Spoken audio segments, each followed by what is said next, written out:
नमस्कार friends. Budget 2025 अब हमारे सामने है। और जैसा इससे उम्मीद की जा रही थी, शायद उस उम्मीद से थोड़ा सा बढ़ के उस बजट ने हमें दिया है। और सबकी जुबान पर एक ही शब्द है कि 12 लाख रुपए का क्या है। क्या हमारी इनकम टैक्स फ्री हो गई अब? क्या 12 लाख रुपए तक कोई टैक्स नहीं देना पड़ेगा? ये सारी बातों पे थोड़ा डिस्कशन जरूरी है। तो आइए एनालिसिस करते हैं बजट 2025 का टैक्सेशन पॉइंट ऑफ व्यू से। हमारे लिए क्या चेंजेस हैं, क्या बदलाव है, और क्या चीजें ऐसी हैं जो हमें ध्यान में रखनी है। सबसे पहली बात यह है कि इस बजट की एप्लीकेबिलिटी को समझना होगा। देखिए, कोई भी बजट आता है वो आता है अगले फाइनेंशियल ईयर से एप्लीकेबल होने के लिए। अब हमारा फाइनेंशियल ईयर चल रहा है 2024-25। बजट 2025 जो अभी आया है वो एप्लीकेबल होगा फॉर फाइनेंशियल ईयर 2025-26। यानी जो भी इसमें बदलाव किए जा रहे हैं ये फाइनेंशियल ईयर 25-26 के लिए होंगे, जो कि 1 अप्रैल से शुरू होगा। यानी कि इस साल जो हम आईटीआर फाइल करेंगे, मई जून जुलाई में जब हम आईटीआर फाइल करेंगे, तो उसमें जो टैक्स रेट्स लगेंगी वो पुरानी वाली ही लगेंगी, जहां पर 7 लाख तक की छूट थी। जो नई टैक्स रेट्स हैं वो हमें अगले साल, यानी कि जब अगले साल हम रिटर्न फाइल करेंगे तो हमें ध्यान में रखनी है। तो ये तो उसकी एप्लीकेबिलिटी की बात हुई। दूसरा, टैक्स रेट्स में क्या बदलाव हुए हैं। आई एम श्योर आप सबने बजट स्पीच सुनी है, आप सबको रेट्स में बदलाव के बारे में मालूम भी है, लेकिन इस पर थोड़ा चर्चा करना जरूरी है ताकि ये कंफ्यूजिंग ना हो। देखिए, सबसे पहली बात यह है कि हमारे पास न्यू रिजीम में केवल चेंज हुआ है। जो पुरानी रिजीम की रेट्स हैं वो एज इट इज ऐसी ही बनी हुई है। इफेक्टिवली पुरानी रिजीम को इतना डिस्करेज कर दिया गया है कि मुझे लगता नहीं पुरानी रिजीम में अब कोई भी जाना पसंद करेंगे। किसी को भी बेनिफिट होगा, मुझे ऐसा लगता नहीं। देखिए, ये पुरानी रेट्स हैं जहां पर 3 लाख तक कोई टैक्स नहीं था।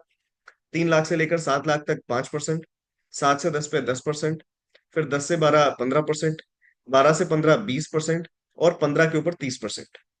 ये वो टैक्स रेट्स हैं जो हमारी आज की तारीख में कमाई हुई इनकम पर एप्लीकेबल है। यानी कि फाइनेंशियल ईयर 24-25 में जो इनकम हम कमा रहे हैं उनके ऊपर ये टैक्स एप्लीकेबल है। यानी कि जो हम जुलाई में आईटीआर फाइल करेंगे वो हमें इस रेट्स के हिसाब से देना है। इसका मतलब ये भी है कि हम ये समझते हैं 7 लाख तक की छूट, मुझे पता है कि आप लोग इस बारे में बहुत अच्छे से जानते हैं, फिर भी उस बात को रिपीट कर देना ठीक है। कि देखिए, टैक्स की छूट जो होती है वो दो तरीके से होती है। एक होती है basic exemption limit. Basic exemption limit होती है जिस लिमिट तक आपको आईटीआर फाइल करना कंपलसरी नहीं होता। वो लिमिट जो है वो 3 लाख की है आज की डेट में। यानी अगर आपकी इनकम 3 लाख रुपए तक होती है तो आपको आईटीआर फाइल करना कंपलसरी नहीं है। अगर आपकी इनकम 3 लाख से ज्यादा है तो आईटीआर फाइल होगा। लेकिन अगर आपकी इनकम 7 लाख तक है तो जितना भी टैक्स बनेगा सरकार उसको पूरा माफ कर देती है। रिबेट मिल जाता है सेक्शन 87A के तहत। तो इसका मतलब ये होता है कि आज की तारीख में 3 लाख रुपए तक पे कोई टैक्स नहीं है, कोई आईटीआर फाइल करने की कंपल्शन नहीं है। और 7 लाख तक पे कोई टैक्स नहीं है। इन दोनों अमाउंट्स को बढ़ा दिया गया है। जो 3 लाख वाली लिमिट थी उसको अब 4 लाख कर दिया गया है। यानी कि basic exemption limit financial year 25-26 से 4 लाख रुपए होने जा रही है। यानी अगर आपकी इनकम 4 लाख तक है तो आपको आईटीआर फाइल करना कंपलसरी नहीं होगा। ध्यान रखिएगा, मैं फिर से ये बात को कह रहा हूं कि ये मैं फाइनेंशियल ईयर 25-26 की बात कर रहा हूं। यानी अगर आपकी इनकम 3 लाख से ऊपर है तो आने वाले जुलाई में आपको आईटीआर फाइल करना है। हालांकि हम तो ये भी कहेंगे कि अगर आपकी इनकम 3 लाख से कम है तो भी आईटीआर फाइल करने में फायदा ही है, नुकसान कोई नहीं है। लेकिन कंपलसरी नहीं है तो इसलिए आपको कोई फोर्स नहीं कर सकता। अगर आपकी इनकम फाइनेंशियल ईयर 24-25 में 3 लाख से ज्यादा है तो आपको आईटीआर फाइल करना है। अगर आपकी इनकम फाइनेंशियल ईयर 25-26, अगला वाला 25-26 में 4 लाख तक होगी तो आपको आईटीआर फाइल करने से छूट मिली हुई है। इसका मतलब बेसिक एग्जेम्पशन लिमिट जो है वो 3 लाख से बढ़ा के 4 लाख कर दी गई है। जो टैक्स फ्री इनकम होती है, यानी जिस इनकम तक सरकार हमें पूरी रिबेट देती है, छूट देती है, वो 7 लाख होती थी आज की तारीख में। यानी अगर मेरी इनकम 6.5 लाख है, 6,75,000 है, 6,99,000 है, या 7 लाख भी है, तो जितना भी टैक्स बनता था, टैक्स तो बनता था, जितना भी टैक्स बनता था सरकार सारा माफ कर देती थी, सारा रिबेट मिल जाता था। यानी अल्टीमेटली मुझे जीरो टैक्स पे करना होता था 7 लाख तक की इनकम। इसको बढ़ा के किया गया है 12 लाख। और ये वाकई में बहुत बड़ा इंक्रीमेंट है।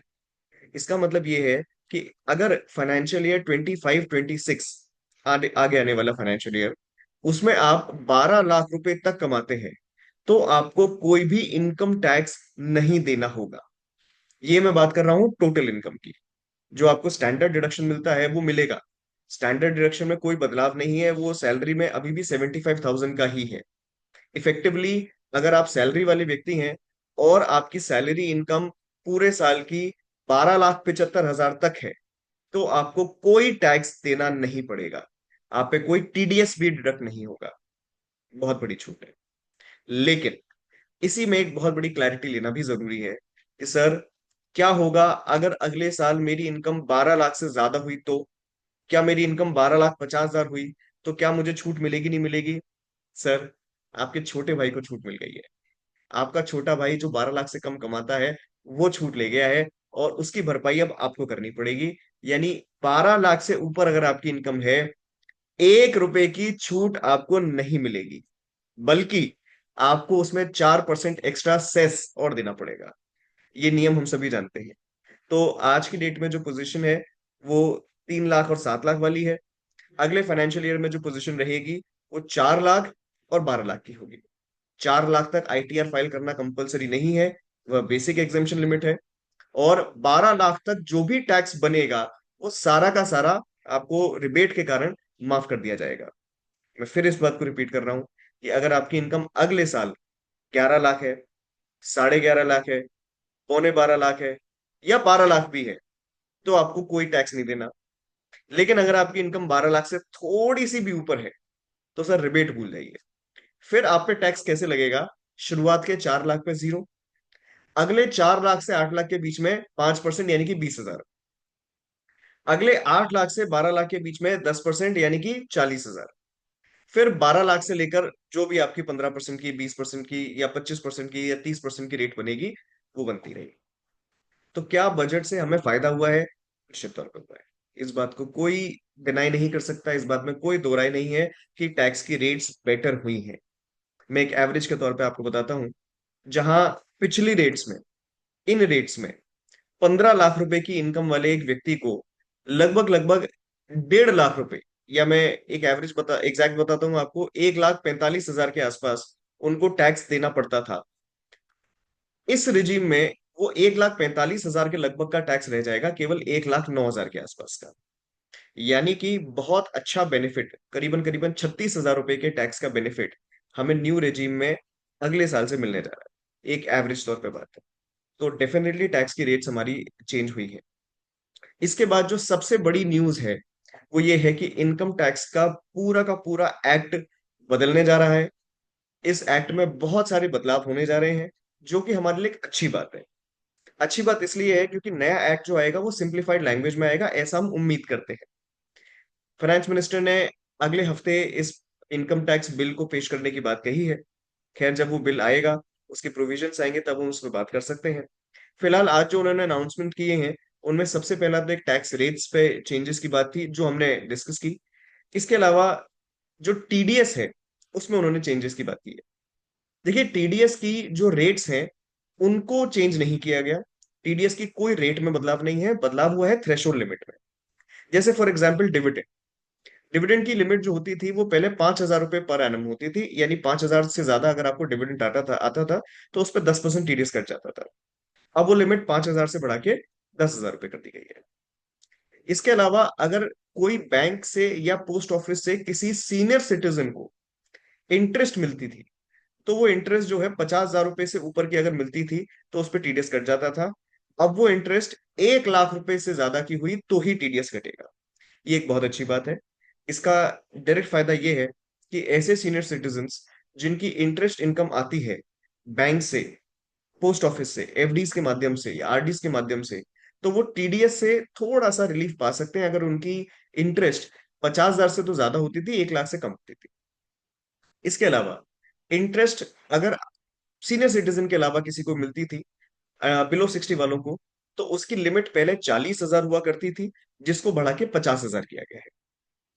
इसके अलावा अगर इंटरेस्ट कहीं से भी दी जाती थी अदर देन बैंक्स, तो 5,000 की उसमें लिमिट होती थी पर एनम की, जिस 5,000 की लिमिट को 10,000 किया गया है। तो इंटरेस्ट का जो टीडीएस का थ्रेशोल्ड है वो बहुत अच्छा बढ़ाया गया है। इसके अलावा कमीशन जो है, कमीशन पे टीडीएस की रेट्स को पिछले साल बदला गया था, 5% से 2% पे किया गया था, तो अभी 2% ही है। कमीशन की रेट जो है वो 2% रहेगी, लेकिन जो थ्रेशोल्ड लिमिट है वो 15,000 से बढ़ा के 20,000 पर एनम की गई है। इसके अलावा जो बहुत बड़ा चेंज हुआ है वो रेंट में हुआ है। देखिए, रेंट के दो सेक्शंस होते हैं मेनली। एक तो होता है रेंट पेड बाय इंडिविजुअल या HUF not liable to tax audit. एक होता है अदर पर्सन। तो जो पहला वाला सेक्शन है, रेंट पेड बाय इंडिविजुअल या HUF not liable to tax audit, वहां पे लिमिट जो है वो 50,000 रुपए पर मंथ की हुआ करती थी, जिसके ऊपर टीडीएस लगता था। वो लिमिट चेंज नहीं की गई है, वो एज इट इज है। लेकिन जो दूसरी रेंट के सेक्शन थे, जहां पे rent paid by other person, उसकी लिमिट लगभग 20,000 रुपए पर मंथ, या कहा जाए साल का 2,40,000 हुआ करता था। तो वो 2,40,000 को बढ़ा के 6 लाख किया गया है, 50,000 रुपए पर मंथ किया गया है। इसकी जो रेट होती है, लैंड एंड बिल्डिंग के केस में 10% और प्लांट एंड मशीनरी के केस में 2% की। रेट में बदलाव नहीं है, लेकिन थ्रेशोल्ड को बहुत बढ़ा दिया गया है। 2,40,000 से 6 लाख रुपए पूरा साल का किया गया है। इसके अलावा एक सेक्शन 194 जे जो प्रोफेशनल फीस पे लगता था, वो उसकी लिमिट जो थी वो 30,000 की पिछले 10 साल से नहीं बढ़ी थी। अब उसको फाइनली बढ़ाया गया है, 10,000 से 50,000 पर एनम किया गया है। रेट जो है वो अभी भी 10% की ही है। तो टीडीएस के थ्रेशोल्ड्स में वाकई में बहुत बदलाव हुए हैं। ये चेंजेस जैसे आपको स्क्रीन पे दिखाई दे रहे हैं। आपका डिविडेंड वाला 5,000 से 10,000 हुआ है। Interest by post office to senior citizen 50,000 से 1 लाख हुआ है। बाय बैंक टू अदर्स 40,000 से 50,000 हुआ है। And by others, interest by others, इसमें 5,000 से 10,000 हुआ है। कमीशन का 15,000 से 20,000। अदर देन रेंट, उसमें other than rent by individual में 240 से 6 लाख हुआ है। और प्रोफेशनल फीस का 30,000 से 50,000। ये लिमिट्स बहुत सिग्निफिकेंट है। इसके अलावा टीसीएस में बहुत चेंज हुआ है, और सबसे बड़ा चेंज ये है कि सेल ऑफ गुड्स का जो टीसीएस का सेक्शन होता था, सेक्शन 206C1H, जो ये कहता था कि अगर आपका टर्नओवर 10 करोड़ से ज्यादा है, और अगर आपने किसी भी पर्सन को पूरे साल में 50 लाख से ज्यादा का सेल किया है, तो आपको उससे अलोंग विद जीएसटी आपको 0.1% टीसीएस कलेक्ट करना होता था, और गवर्नमेंट को रेमिट करना होता था। ये पूरी तरीके से हट गया है। ये बहुत बड़ा वेलकम स्टेप है, क्योंकि बहुत सारे लोगों को केवल इसी सेक्शन की वजह से अपने टीसीएस रिटर्न्स फाइल करने पड़ते थे, जिससे कि अब वो बच पाएंगे।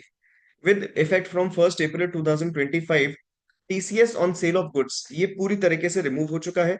अब आपको केवल सेक्शन 194 क्यू का पालन करना है, जहां पे आप पेमेंट अगर किसी को करते हैं 50 लाख से ज्यादा का पूरे साल में for purchase of goods, in that case आपको टीडीएस काटना है। टीसीएस वाला सेक्शन जो है वो अब नहीं आपको फॉलो करना। इसके अलावा टीसीएस ऑन फॉरेन रेमिटेंस, इसकी लिमिट 7 लाख हुआ करती थी। अब उस लिमिट को 7 लाख से बढ़ा के 10 लाख किया गया है। ये भी फाइनेंशियल ईयर 2025-26 से एप्लीकेबल होगा। और अगर आपने फॉरेन रेमिटेंस किया है, विदेश में पैसा भेजा है for the purpose of education loan, तो इन दैट केस उसमें कोई टीसीएस नहीं लगेगा। तो TCS on case in the case of foreign remittance, in the case of sale of goods, इसको बहुत रैशनलाइज किया गया है। एक बहुत बड़ा चेंज जो इस बजट से किया गया है वो है updated return under section 139(8)(a). देखिए, अभी तक क्या था कि मैं पिछले 2 साल तक के आईटीआर फाइल कर सकता था, लेट फीस, टैक्स, इंटरेस्ट और 25% पेनल्टी या 50% पेनल्टी देकर। इस सेक्शन के दायरे को बढ़ाया गया है, और ये कहा गया है कि अगर आप 3 साल पुराना आईटीआर भी फाइल करना चाहते हैं तो कर सकते हैं। टैक्स दीजिए, इंटरेस्ट दीजिए, लेट फीस दीजिए, और 60% पेनल्टी पे मामला सेटल करिए। अगर आप 4 साल पुराना करना चाहते हैं तो भी कर सकते हैं, उसमें टैक्स दीजिए, इंटरेस्ट दीजिए, लेट फीस दीजिए, और 70% पेनल्टी पे आपका केस सॉल्व कर दिया जाएगा।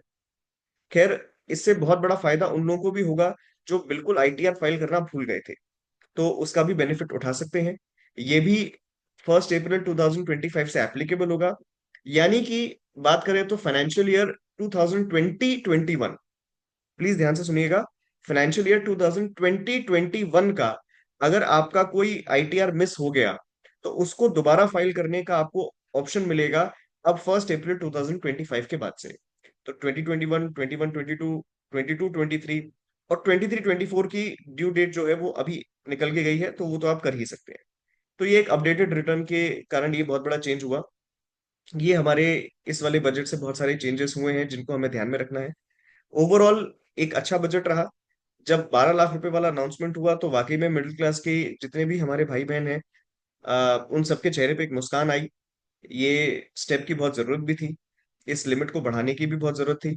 तो गवर्नमेंट ने इसको अच्छी तरीके से कंसिडर करके एक रिलीफ दी है। और वाकई में कहेंगे कि माँ लक्ष्मी की कृपा जो है वो मिडिल क्लास पे हुई है। हम उम्मीद करेंगे कि आने वाले बजट्स में भी गवर्नमेंट इसको कुछ ना कुछ टाइमली रिवाइज करती रहे।